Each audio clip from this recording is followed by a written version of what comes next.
जय Hind to everyone. Welcome back to UPSC PYQ series. इस series में हम लोग यूपीएससी के जितने भी एग्जाम होते हैं उन सारे एग्जाम को कवर कर रहे हैं और topic wise plus year wise दोनों तरीके से पीवाईक्यू को कवर कर रहे हैं। टॉपिक वाइज में भी हमारा चल रहा है हिस्ट्री और ईयर वाइज में यूपीएससी सीएसई का 2023 का जो पेपर हुआ था वो चल रहा है। ठीक है, तो अभी हिस्ट्री का सारा क्वेश्चन देखेंगे और ये सारे एग्जाम का क्वेश्चन आपके जो यूपीएससी आईएएस का एग्जाम होता है इसका जो प्रीलिम्स होता है उसमें बहुत सारे क्वेश्चन थीम्स बहुत ज़्यादा रिपीट होते रहते हैं और बहुत सारे बच्चे मैसेज कर रहे थे वीडियो नहीं मिल रहा है, तो देखो यहाँ पे वीडियो मिल जाएगा। अभी देखो पॉलिटी ख़त्म हो चुका है। पॉलिटी के जितने भी एग्जाम में क्वेश्चन आए थे 2024 में, ये 2024 का है, वो सारा क्वेश्चन आपको यहीं पे मिल जाएगा। फिर देखोगे सी सेट जो 2025 में भी हुआ था उसके भी 3 वीडियो डल चुके हैं और अभी हिस्ट्री चल रहा है हमारा। ठीक है, और यहाँ पे ईयर वाइज देखोगे तो ईयर वाइज 2024 और 2024 खत्म होने के बाद 2023 चल रहा है इसमें, तो सारे वीडियो देख लेना। और देखो एक चीज़ ना आप लोग नोट डाउन करते रहना, जो भी चीज़ यहाँ पे बताता हूँ ये पीडीएफ निकलवा लेना। ठीक है, और या पीडीएफ जो नहीं निकलवाते हो वो जो लैपटॉप होता है जो टैब होता है जिस पे भी पढ़ रहे हो उस पे ही मार्क करते रहना, क्योंकि बाद में रिवीजन करोगे ना इसका मॉक टेस्ट देने से बहुत ज़्यादा फायदा करेगा ये। ठीक है, तो चलो आज की क्लास शुरू करते हैं। और कल हम लोग ने छोड़ रखा था क्वेश्चन नंबर, ये सारा छोड़ रखा था 66 नंबर तक हो गया था। ठीक, 65 तक हो गया था। अच्छा, यहाँ तक कंप्लीट हो गया था। ये जो चैडी के बारे में बोल रहा था कि ये कौन सा है जो कि एक दिन आके गिरेगा, तो ये अवध। अब चलते हैं क्वेश्चन नंबर 67 से। ठीक है, देखो क्वेश्चन जब भी पढ़ना ध्यान से पढ़ना। ये बोल रहा है कंसीडर द फॉलोइंग स्टेटमेंट, ठीक है, विथ रेफरेंस द, ये सेंसस इन इंडिया पूछ रहा है। और ये देखो अगर एग्जामिनर इस क्वेश्चन को गलत करवाना चाहे तो वो कैसे कैसे गलत करवा सकता है। अगर यहाँ पे मान लो किसी बच्चे को ये याद नहीं है, ठीक है, 1872 में हुआ था या 1873 में हुआ था, तो ये अगर याद नहीं है तो डेट को ना चेंज करना एग्जामिनर के लिए बहुत ज़्यादा आसान होता है। इसलिए डेट बहुत ज़्यादा गलत होता है। ईयर जो भी आते हैं या फिर कोई डेट दे दिया उसको गलत करवाना यूपीएससी में जो भी एग्जामिनर होते हैं उसको आसान होता है, क्योंकि मान लो ना यहाँ पे 2 की जगह 3 ही तो करना होगा उसको, या फिर 4 कर देगा। पूरा कथन सही है, बस छोटा सा ये मैन्यूट सा गलत किया तो पूरा स्टेटमेंट गलत हो जाएगा। इसलिए डेट जो भी आता है ना तो वहाँ पे आपके कान खड़ा हो जानी चाहिए। ठीक है, तो देखो ये जो कह रहा है भारत में जनगणना के संदर्भ पर विचार कीजिए। 1872 में पहली अखिल भारतीय जनगणना कराने का प्रयास किया गया था। ठीक है, ये बोल रहा है फर्स्ट ऑल, और ये देखते रहना कि अटेम्प्ट कब लिया था ये 1872 में। उसके बाद क्या कह रहा है, जैसे कथन 2 को देखोगे फिर बोल रहा है 1881 से, फिर यहाँ पे डेट आया। अभी तुरंत क्या बताया कि डेट को गलत करवाना बहुत ज़्यादा, जैसे कोई भी ईयर आ रहा है डेट आ रहा है उसको गलत करवाना यूपीएससी के लिए बहुत ज़्यादा आसान होता है, क्योंकि यहाँ पे छोटा सा चेंज करेगा वो गलत हो जाएगा। ये बोल रहा है 10 वार्षिक जनगणना नियमित रूप से की जा रही है। ठीक है, 1881 से 10 वर्षीय जनगणना नियमित रूप से की जा रही है, मतलब अभी भी ये चल ही रहा है। अच्छा एक बात बताओ, जब आप स्पेक्ट्रम पढ़ते हो तो वहाँ पे ये वाला कथन कभी मिलता है 1872 का जनगणना किसके टाइम पे हुआ था? थोड़ा सा एडिशनल जानकारी इसमें ले लो। तो ये जो हुआ था 1872 का पहला जनगणना, ये देश की पहली जनगणना थी। क्या थी ये पहली जो बोल रहा है ना, ये सही था। और ये भी सही है और ये भी सही है, दोनों कथन सही है। इसका राइट आंसर सी है, क्योंकि देखो ये जो दे रखा है ना ईयर, ये सही ईयर दे रखा है। यहाँ पे यूपीएससी गलत नहीं किया है इसको। बहुत जगह देखोगे ये गलत कर देता है। और ये भी ईयर क्या है, ये सही है। ये भी ऑप्शन ए और ऑप्शन बी दोनों इसका राइट है। ठीक है, और ये जो 1872 का पहली जनगणना हुआ था, तो बता सकते हो आप लोग, किसी को याद है किस किस टाइम पे हुआ था? तो ये लॉर्ड मेयो के टाइम पे हुआ था। और लॉर्ड वॉर्ड मत बोलो, डायरेक्ट बोलो मेयो। मेयो के टाइम पे हुआ था पहली जनगणना 1872 में। ठीक है, उसके बाद ये जो है ना 1881 में 10 वर्षीय जनगणना नियमित रूप से हुआ था। ठीक है, ये फ्रॉम 1881 से बोल रहा है, तो ये हुआ था लीटन के टाइम पे। ठीक है, लीटन के टाइम पे हुआ था, सॉरी लीटन बोल रहा हूँ, रीपन के टाइम पे, रीपन के टाइम पे हुआ था। ठीक है, रीटन, ये जो रीपन थे इसके टाइम पे हुआ था। और तब से लेके 1881 से तब से लेके 10 वर्षीय जनगणना जो है ये राइट है। तो रीपन के टाइम पे क्या हुआ था, 10 वर्ष का जो जनगणना था नियमित रूप से हुआ होने लगा, तो ये सही है। और इससे पहले 1872 में किसके टाइम पे हुआ था? मेयो के टाइम पे। तो ये दोनों चीज़ ध्यान रखना। अब ये जो जनगणना है, जनगणना से तो ये ध्यान रखना कि ये जो जनगणना रजिस्ट्रार जनरल और गृह मंत्रालय भारत का जो होम मिनिस्ट्री है, होम मिनिस्ट्री, ठीक है, और रजिस्ट्रार जनरल के द्वारा करवाया जाता है। तो ये चीज़ भी थोड़ा सा यहाँ पे ध्यान रख लेना, क्या पता पूछ ले कि ये जो जनगणना है किसके अंदर आएगा। तो होम मिनिस्ट्री के अंदर, और ये करवाता कौन है? Registrar general of India. चलो नेक्स्ट क्वेश्चन पे चलते हैं। नेक्स्ट क्वेश्चन में क्या है? Which of the following statement are correct. अच्छा ये सही पूछ रहा है, और यहाँ पे 2-3 स्टेटमेंट दे रखा है। ये क्वेश्चन थोड़ा सा नीचे हो गया है, यहाँ पे देख रहे हो ये कट रहा है, पता नहीं कैसे PDF लगा दिया है। अब यहाँ पे क्या बोल रहा है? 1931 में लंदन में आयोजित दूसरे गोलमेज सम्मेलन। अच्छा एक बात बताओ, ये जो दूसरे गोलमेज सम्मेलन है, आप स्पेक्ट्रम में पढ़े होंगे, कब हुआ था? आप लोग कमेंट करके बताना, ठीक है। ये बोल रहा है सेकेंड राउंड टेबल कॉन्फ्रेंस के बारे में, तो इसको बताना इंग्लिश मीडियम वाले भी।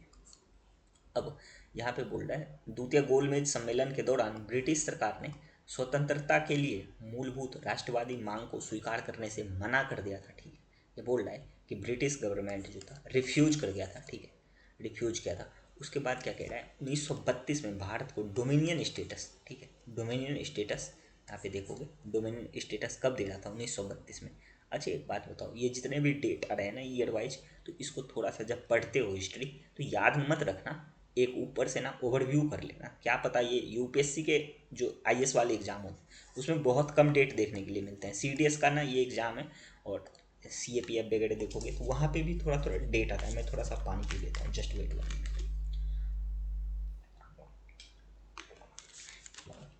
हे राम।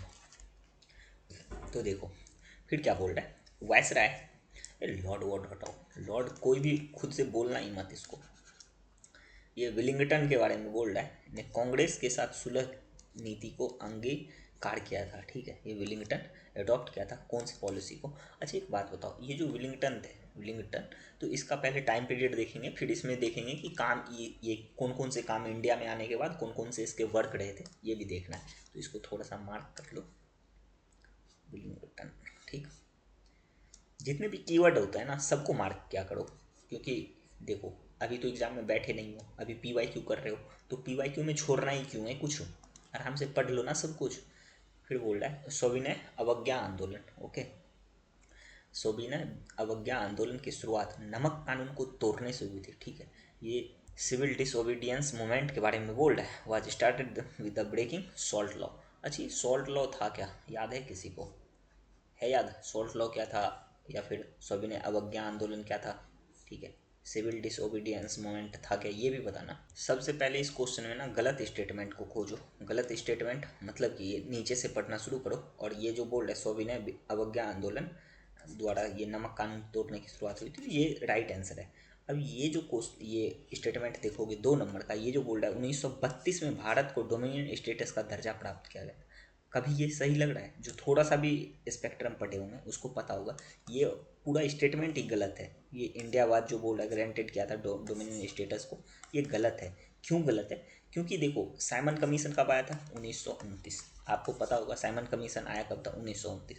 और 1929 में जब भारत सरकार अधिनियम, उसके बाद एक और अधिनियम आया था, कौन सा? 1935 वाला अधिनियम आया था। तो यहाँ पे ठीक है 1929 और 1935 में ये डोमिनियन स्टेटस का बात कहा था। अब यहाँ पे ये क्या दे रखा है? 1932। तो ये गलत था। और भारत जब आज़ाद हुआ था 1947 में, तो इससे पहले कभी इसको लागू नहीं किया गया था। ये भी ध्यान रखना कि इससे पहले, ठीक है, स्वतंत्रता मिलने से पहले कभी भी ये जो बोल रहा है ना डोमिनियन स्टेटस, इसको कभी लागू नहीं किया गया था, कभी भी इसको एक्सेप्ट नहीं किया गया था। तो ये ध्यान रखना। तो ये कथन आपका हो जाता है गलत। अब जैसे इसको काटोगे तो बताओ ऑप्शन कट कौन कौन सा रहा है? ये देखोगे जैसे 2 कट गया तो ये ख़त्म और ये ख़त्म। अब मैं कल क्या बताया था आपको? कल बताया था या फिर पिछले लेक्चर में कि जब भी देखोगे 50-50 पे आ जाओगे। जैसे ये दो दो कथन बचे हैं, अब आप कहाँ पे हो? 50-50 पे। तो 50-50 में क्या करो, देखो कहाँ पे कथन ज़्यादा है, क्या है, कहाँ पे कथन क्या है, ज़्यादा है। जहाँ पे कथन ज़्यादा रहेगा 50-50 में जब अटक जाओ ना क्वेश्चन पे, तो जहाँ पे देखना कि जहाँ पे ज़्यादा कथन है उसको मार्क कर देना। तो यहाँ पे इस दोनों में देखोगे तो कौन किस में ज़्यादा है? इस दोनों में किस में ज़्यादा है? तो यहाँ पे देखोगे कि मतलब ये नहीं है, ये है, मतलब B आपका नहीं पर C होगा। क्यों होगा C? क्योंकि 50-50 से गए हैं। और देखो ये हमेशा सही नहीं होगा, ऐसा नहीं है कि आप अगर 10 क्वेश्चन में लगाए हो तो 10 में 10 सही है, 10 में से आपका 7 सही हो जाएगा, 10 में से 7-8 सही हो जाएगा, इतना तो ये कन्फर्म है, ठीक है, 10 में से 7-8 सही होगा।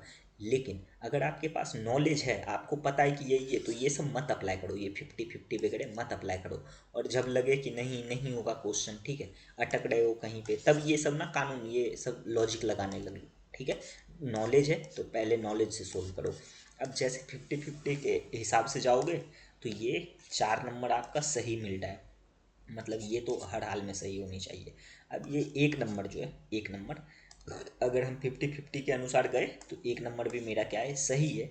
और राइट आंसर हमारा बन रहा है सी। सी ऑफिशियल आंसर भी है, तो राइट आंसर सी बन गया। लेकिन अभी यहाँ से कुछ और चीज़ भी देखना है हमें। ये जो बोल रहा है ना आपको, ये सेकेंड राउंड टेबल कॉन्फ्रेंस के बारे में, इसको देखना है कि ये था क्या, ये कब से कब तक चला था, ठीक है। और देखो, अगर हम सेकेंड राउंड टेबल कॉन्फ्रेंस को देखें तो जो क्वेश्चन पूछा जाता है ना, इससे ये क्वेश्चन पूछा जाता है कि ये बताओ कि सेकेंड राउंड टेबल कॉन्फ्रेंस में भाग कौन कौन लिया था, ठीक है, इसमें कौन कौन पार्टिसिपेट किया था। तो यहाँ पे ध्यान रखना कि भारतीय राष्ट्र कांग्रेस, इंडियन नेशनल कांग्रेस की तरफ से महात्मा गांधी गए थे आपके, और मदन मोहन मालवीय, ठीक है। उसके बाद रंगा स्वामी अयंगर भी गए थे, तो 3 जने गए थे ये इंडियन नेशनल कांग्रेस की तरफ से, महात्मा गांधी, मदन मोहन मालवीय, और एक और गए थे रंगा स्वामी अयंगर साहब, ठीक है। अयंगर साहब गए थे कहाँ से, इंडियन नेशनल कांग्रेस की तरफ से। और अगर देखोगे दलित वर्ग वगैरह से कौन कौन गए थे, तो बी आर अम्बेडकर साहब गए थे, ठीक है। दलित वर्ग से कौन गए थे, बी आर अम्बेडकर अम्बेडकर साहब गए थे, कहाँ से, दलित वर्ग से, ठीक है। और एक वुमेन प्रतिनिधि भी गई थी, वो कौन था, सरोजनी नायडू। तो महिला की तरफ से देख लेना, वुमेन की तरफ से कौन गए थे, सरोजनी नायडू, ठीक है। तो ये ध्यान रखना, यहाँ से बहुत बार ये पूछा गया क्वेश्चन है कि बताओ इसमें भाग कौन कौन लिया था। तो भाग कौन कौन लिया था, महात्मा गांधी, मदन मोहन मालवीय, रंगा स्वामी अयंगर, और बी आर अम्बेडकर साहब, और फिर सरोजनी नायडू। इतना ये ध्यान रखना। चलो अब बढ़ते हैं नेक्स्ट क्वेश्चन की तरफ। और नेक्स्ट क्वेश्चन, अच्छा कुछ कुछ यहाँ पे कीवर्ड और रह गया है, ये डोमिनियन स्टेटस रह गया, और फिर जिसको भी ने अवज्ञा आंदोलन डर गया, तो इसको भी थोड़ा सा देख लेते हैं, ठीक है। ये जो है सिविल डिसओबीडियंस मूवमेंट, ये कब शुरू हुआ था, तो 1930 में, ध्यान रखना 1930 में। और कौन शुरू किए थे, महात्मा गांधी जी। महात्मा गांधी शुरू किए थे कहाँ से, डांडी से, ठीक, डांडी जगह गुजरात में, वहाँ से शुरू किए थे। नमक कानून का विरोध किए थे, तो ये राइट है, ठीक है। अब चलो नेक्स्ट क्वेश्चन पे पहुँचते हैं। नेक्स्ट क्वेश्चन क्या कह रहे हैं, देखो, कैबिनेट मिशन। अच्छा ये बताओ, पहले तो आगे देखेंगे क्वेश्चन को बाद में, ये बताओ कैबिनेट मिशन, जस्ट पिछले लेक्चर में ही मैंने क्लियर करवाया था कैबिनेट मिशन के बारे में, ठीक है। तो इसलिए मैं बोलता हूँ, कोई भी चीज़ होता है ना एक दूसरे से लिंक होता है। जैसे यहाँ तक आपने पढ़ा, तो पी वाई क्यू आगे जो आएगा, क्योंकि पी वाई क्यू एग्जामिनर बनाएगा कहाँ से, इतने अगर आप मान लो कि 20 साल का पी वाई क्यू कर चुके हो, तो पी वाई क्यू बुक से ही बनाएगा ना। अब बुक से तो सारा पी वाई क्यू बना ही लिया है, इसलिए मैं बोलता हूँ पी वाई क्यू पढ़ो, मॉक टेस्ट वाले कोचिंग वाले के पीछे मत भागो, पी वाई क्यू पढ़ो। ये जो बोल रहा है कैबिनेट मिशन के बारे में, ठीक है, कौन सा कथन सही है, ठीक है, ये भी पढ़ते रहना। ये करेक्ट पूछ रहा है, इनकरेक्ट पूछ रहा है, ठीक है। इसे सत्ता के हस्तांतरण हेतु भारतीय नेताओं से वार्ता करने के लिए 1946 में भेजा गया था, ठीक, 1946 में बोल रहा था कि ये 1946 में नेगोशिएट करने के लिए आया था, transfer of the power with the Indian leaders. उसके बाद क्या कह रहा है, इसने क्षेत्रीय स्वायत्तता के विधेयतम उपाय को स्वीकार करते हुए द्विस्तरीय संघीय योजना, ठीक है, द्विस्तरीय संघीय योजना का प्रस्ताव रखा। ओके, देखते हैं अभी। फिर बोल रहा है ये रीजनल ऑटोनॉमी के बारे में। इसके बाद बोल रहा है इसके अंतर्गत संघीय केंद्र के साथ साथ प्रांतों और राज्य का एक संघ होना था। ओके, अब देखो इन सारे क्वेश्चन को ना, इन सारे कथन जो है, ये सारा जो कथन है, इसको ये जो फेडरेशन ऑफ प्रोविंस बोल रहा है, ठीक है, इन सबको गलत करना एग्जामिनर के लिए थोड़ा सा टफ है। पूछो क्यों है टफ, क्योंकि देखो मैं ये नहीं कहता हूँ ये सही है या ये गलत है, आप खुद से सोचो अभी कि ये क्यों गलत हो सकता है, ये या फिर ये क्यों सही हो सकता है। कोई भी कथन होता है ना, कोई कथन पढ़ते हो तो उस पर थोड़ा सा विचार करो। जैसे यही कथन है, तो ये कथन गलत होने के पीछे रीजन क्या है, यहाँ पे ईयर है, इसमें थोड़ा सा अगर चेंज करेगा ना, चेंज थोड़ा सा करेगा, तो ये पूरा कथन गलत हो जाएगा। लेकिन एग्जामिनर को ये कथन गलत करने के लिए थोड़ा सा दिमाग लगाना पड़ेगा, कैसे कैसे इसको गलत कर सकते हैं। और जब भी नॉर्मल स्टेटमेंट वाला कथन आए तो उसमें देखना लगभग टाइम वो जनरल स्टेटमेंट वाला कथन क्या होता है, सही होता है। फिर देखो इसको पढ़ो क्या बोल रहा है। इसके अंतर्गत अलग अलग प्रांत को क्षेत्रीय संघ बनाने की अनुमति दी गई थी, जिसमें वे परस्पर समझौता करके अपनी कुछ शक्ति, कुछ देखो अपनी कुछ शक्ति, ठीक है। अब जैसे ये कुछ वाला है ये, ठीक है, ये सम, तो हमेशा ध्यान रखो जब भी ऐसा वाला कुछ दिखे ना, उसको मतलब समझो कि वो लगभग टाइम ना सही होता है, ठीक है। अभी भी बताएंगे जब जैसे कि मान लो साइंस एंड टेक्नोलॉजी का क्वेश्चन आएगा, तो उसमें जब ये कुछ दिखेगा ना तो उसको मतलब मान ही लो कि सही है वो, ठीक है। क्योंकि उतना आप अगर हर चीज़ को पढ़ने बैठोगे तो कितना पढ़ पाओगे, अथाह समुद्र है, तो थोड़ा सा लॉजिक है कि ये सब भी अप्लाई करो। तो ये कुछ शक्ति का ये क्या बोल रहा है, अभय पर, ठीक है, कर सकते थे। तो ये बिल्कुल ये भी राइट है और ये भी राइट है, ये भी जब भी कैबिनेट मिशन आप पढ़ोगे तो ध्यान रखना ये क्वेश्चन कितने बार 2 टाइम पूछा गया है। एक बार 2015 में ये कैबिनेट मिशन से, जब यूपीएससी का 2015 का उधर करवाएंगे तो वहाँ पे देखना ये क्वेश्चन एज इट इज उठा के डाल रखा था, ठीक है, कैबिनेट मिशन से। और अभी फिर 2024 में पूछ लिया सीडीएस में, तो देख रहे हो क्वेश्चन कैसे रिपीट कर रहा है। अब देखो कैबिनेट मिशन से ना कुछ जानकारी जान लो। ये जो कैबिनेट मिशन के सदस्य कौन कौन थे, ठीक, कैबिनेट मिशन आया कब था, तो ये तो राइट है 1946 में। और इसके सदस्य को देखोगे तो इसमें सदस्य मेंबर्स थे इसके मेंबर थे, 3 मेंबर थे, ठीक है। पहला था एक क्रिप्स, ठीक है, जिसके नाम पे ये पड़ा है, तो स्टोफोर्ड क्रिप्स, डायरेक्ट हिंदी में लिख दें। लो देखो दोनों लैंग्वेज में लिखते हैं ना, दोनों लैंग्वेज का बच्चा मैसेज करते रहता है कि कभी सर इसमें पढ़ाओ, तो मैं अब दोनों लैंग्वेज को साथ ही लेके चलता हूँ। स्टोफोर्ड क्रिप्स था पहला, ठीक है। दूसरा था एवी अलेक्जेंडर, एवी अलेक्जेंडर एवी अलेक्जेंडर था। उसके बाद एक और था लॉर्ड, फिर लॉर्ड बोल रहा हूँ, लॉर्ड गलती से निकल जाता है मुंह से, कभी एक भी अंग्रेज को लॉर्ड मत बोलो, ठीक है। ये पैथिक लॉरेंस था, ठीक है, पैथिक लॉरेंस। इंग्लिश में भी इसको पैथिक लॉरेंस ही बोलेंगे, कुछ अलग नहीं पढ़ेंगे। तो ये 3 इसके सदस्य थे और ये सब आया था। बाकी ये जितने भी ये पॉइंट है ना, ये आपको अच्छे से ध्यान होनी चाहिए, क्योंकि ये सारे पॉइंट किससे रिलेटेड है, ये चारों पॉइंट जो है ये आपके कैबिनेट मिशन से रिलेटेड है और ये यूपीएससी 2015 में आ भी गया है। तो राइट आंसर क्या हो जाएगा, right answer is the D, is the right answer of this question. चलो नेक्स्ट क्वेश्चन पे बढ़ते हैं।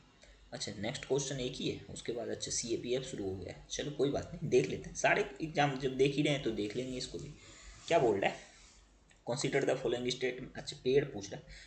कंसीडर द फॉलोइंग पेड़, गजपति, ठीक, अशुपति और नरपति। यहाँ पे 3 पति दे रखा है, आगे चल के आप लोग पेपर दोगे तो आप लोग भी बनोगे एक पति।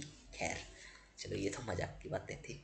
अब ये जो बोल रहा है ना, ये तीनों के तीनों राइट है। गजपति क्या था, Gajapati name of the powerful dynasty in Orissa, बिल्कुल राइट। अशुपति क्या था, ये था डेक्कन सुल्तान, दक्कन के सुल्तान थे, ठीक, बिल्कुल ये भी राइट है।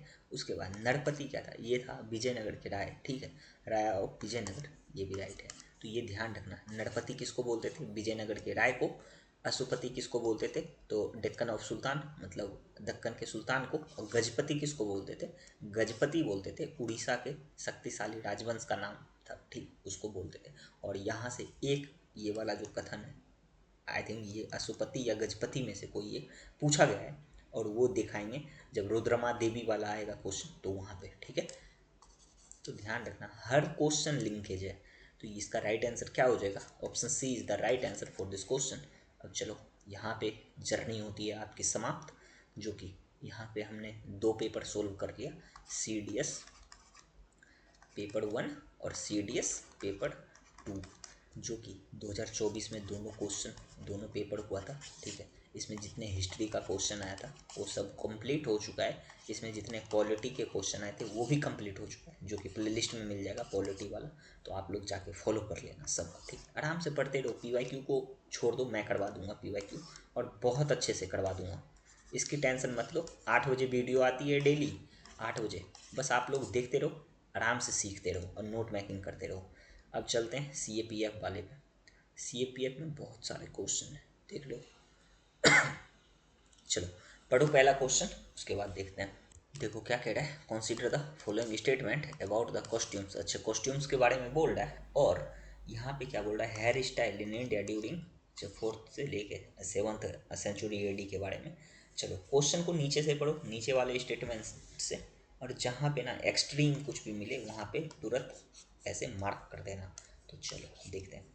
ये कह रहा है कि सिंपल, अच्छा एक बात बताओ, ये जो बोल रहा है ना, ये simple floods without any flora. अच्छा यहाँ पे देखो, ये एक तो आपको यहीं पे मिल गया स्टेटमेंट विदाउट एनी फ्लोरा, ठीक है, विदाउट एनी फ्लोरा मतलब यहाँ पे हिंदी में देखोगे बिना किसी पुष्प अलंकरण के, बिना किसी पुष्प अलंकरण के क्या कर रहा है, कि सरल चोट या महिला केस विन्यास की प्रमुखता थी, ठीक है। अब यहाँ पे एग्जामिनर फोर्थ और सेवन्थ एडी में गया, वहाँ पे देखा, ठीक है, बिना किसी एक भी छोटा सा भी फूल इस अवधि के बीच में, इस टाइम पीरियड के बीच में एक छोटा सा भी फूल अगर कोई महिला, ठीक है, यहाँ पे कोई महिला है, ये अपने केस में छोटा सा भी अगर फूल इसने लगा लिया है, ऐसा फूल लगा लिया है, तो ये स्टेटमेंट तो गलत हो जाएगा। और यहाँ पे बोल रहा है कि कोई भी यहाँ पे लगाया ही नहीं था, तो बता सकते हो ऐसा संभव है क्या, छोटी सी कोई बच्ची ही होगी वहाँ पे उस टाइम पे, वही लगा लिया होगा। यहाँ पे बोल रहा है बिना किसी पुष्प के, तो ये क्या कर रहा है, एक्सट्रीम स्टेटमेंट बता रहा है या नहीं बता रहा है, आप लोग खुद से बताओ। जब तक खुद से मंथन नहीं करोगे, ठीक है, स्टेटमेंट पे खुद से मंथन नहीं करोगे तो आंसर निकालोगे कैसे। तो ये हो जाएगा आपका गलत। क्यों गलत हुआ, क्योंकि ये जो स्टेटमेंट आया है ना, इसके कारण मैंने इसको काट दिया। अब जैसे इसको काटोगे तो दो खत्म, दो खत्म, अब बचा क्या है, या तो एक बचा है या फिर नन ऑफ दिस बचा है। तो इसको पढ़ो, या ये क्या बोल रहा है, किसी पूर्ववर्ती युग की तुलना में सिले हुए वस्त्रों को विशेष प्राथमिकता दी जाती थी, ठीक है। तो ये बोल रहा है किसी पूर्ववर्ती युग, ठीक है, सिले हुए वस्त्रों को विशेष प्राथमिकता दी जाती थी। तो ये राइट है, जेंडर स्टेटमेंट है, ठीक है, ये बोल रहा है जेंडर स्टेटमेंट, ठीक है। और यही बोल रहा है 4वीं से 7वीं शताब्दी के दौरान भारत में पोशाक और पगड़ी, शिरोवस्त्र जिसको बोलते हैं, केश विन्यास के संबंध। तो राइट आंसर आ जाएगा ए। अब देखो, जो बच्चे इसको पढ़ के नहीं जाओगे, जो PYQ नहीं करोगे, डायरेक्ट ये अगर क्वेश्चन भेटा जाए आपको कहाँ पे, यूपीएससी के IAS वाले एग्जाम में, तो बच्चे को लगेगा कहाँ से क्वेश्चन आ गया, NCERT में तो पढ़े ही नहीं थे कभी। तो ये PYQ से बनता है, ठीक है। चलो नेक्स्ट क्वेश्चन पे चलते हैं, और इसमें ज़्यादा ऐसा कुछ था नहीं जो कि और कुछ बता सकें इसमें। चलो नेक्स्ट क्वेश्चन क्या कह रहा है, देखो अभी ऊपर क्या देखे थे, द्वितीय गोलमेज सम्मेलन, ठीक है। अब यहाँ पे देखो थर्ड राउंड टेबल कॉन्फ्रेंस के बारे में आ गया। अभी जस्ट ऊपर क्या देखे थे, CDS वाले क्वेश्चन में, यहाँ पे सेकंड वाला देखे थे ना, शायद सेकंड ही था, हाँ यही तो था, सेकंड राउंड टेबल कॉन्फ्रेंस, और नीचे क्या आ गया, थर्ड। तो इसलिए मैं बोलता हूँ कोई भी चीज़ पढ़ते हो अच्छे से पढ़ लो एक बार। थर्ड राउंड टेबल कॉन्फ्रेंस, अच्छा ये बोल रहा है मीट इन लंदन, नवंबर, और डेट दे रखा है, बोल रहा है इसमें राइट पूछ रहा है या रॉन्ग पूछ रहा है, क्या पूछ रहा है, करेक्ट पूछ रहा है। अच्छा चलो क्वेश्चन देखते हैं।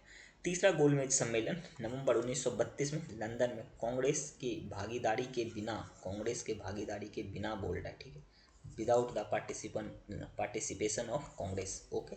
फिर क्या बोल रहा है, तीसरे गोलमेज सम्मेलन में हुई चर्चा के परिणाम स्वरूप भारत सरकार अधिनियम 1935 पारित हुआ।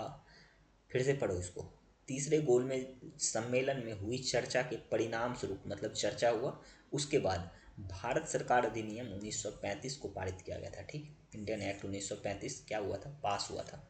चलो नेक्स्ट क्वेश्चन, ये नेक्स्ट देखते हैं। भारत सरकार अधिनियम 1935 ने प्रांतीय स्वायत्तता पर विचार का पक्ष नहीं लिया, ठीक, ये बोल रहा है नोट फेवर, ठीक।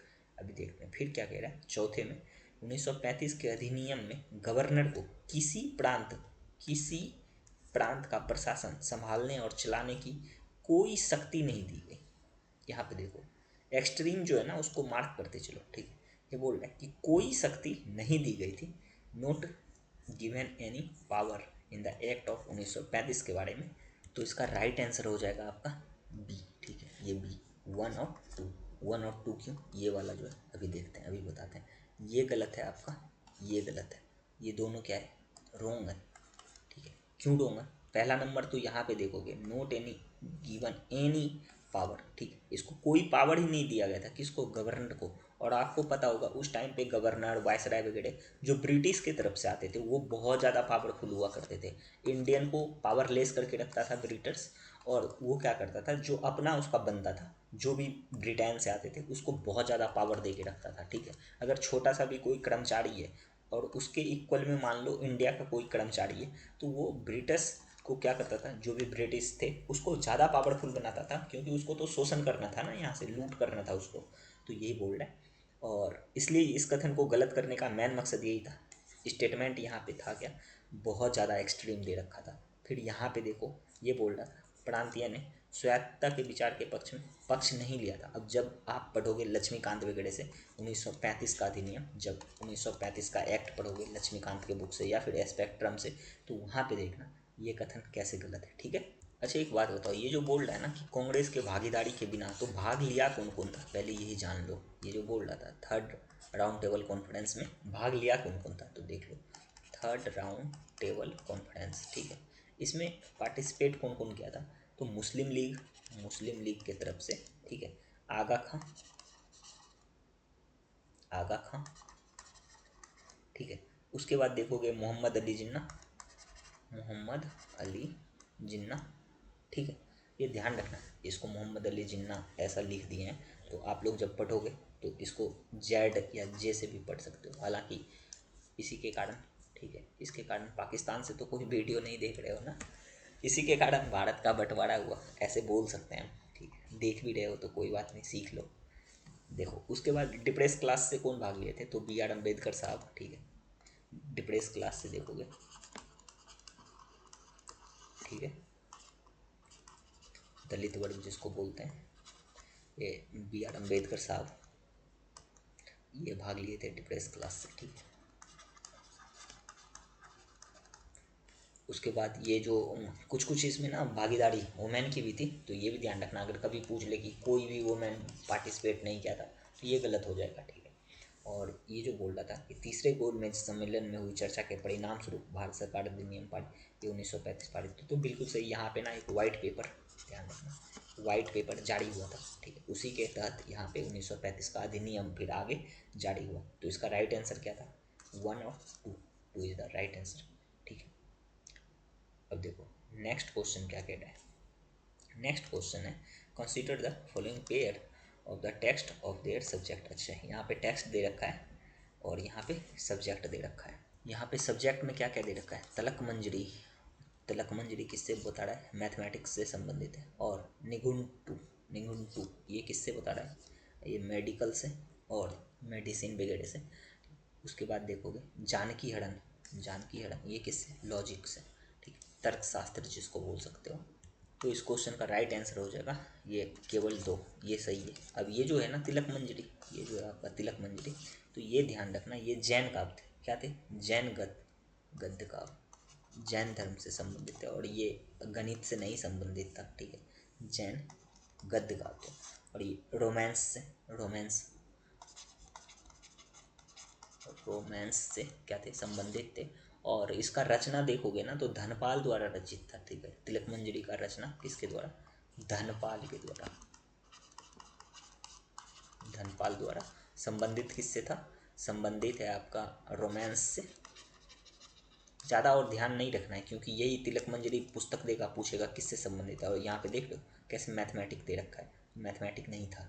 अब ये जो दे रखा है जानकी हरण, और ये दे रखा है यहाँ पे लॉजिक, तो ये जानकी हरण लॉजिक से संबंधित नहीं था, ये जानकी हरण संस्कृत महाकाव्य है, ठीक है। किससे संबंधित, ये संस्कृत का महाकाव्य है, संस्कृत महाकाव्य है, ध्यान रखना ये भी महाकाव्य। और इसके रचनाकार देखोगे तो पूछ ले रचनाकार, ठीक है, तो इसका रचनाकार था कुमार दास, कुमार दास, ठीक है। तो और ज़्यादा कुछ ये मत रटो, ये रामायण पे आधारित था। ये भी जानकी देखोगे सीता माता का नाम भी था, तो ध्यान रख लो कि ये था किससे संबंधित, रामायण पे आधारित था, ठीक है।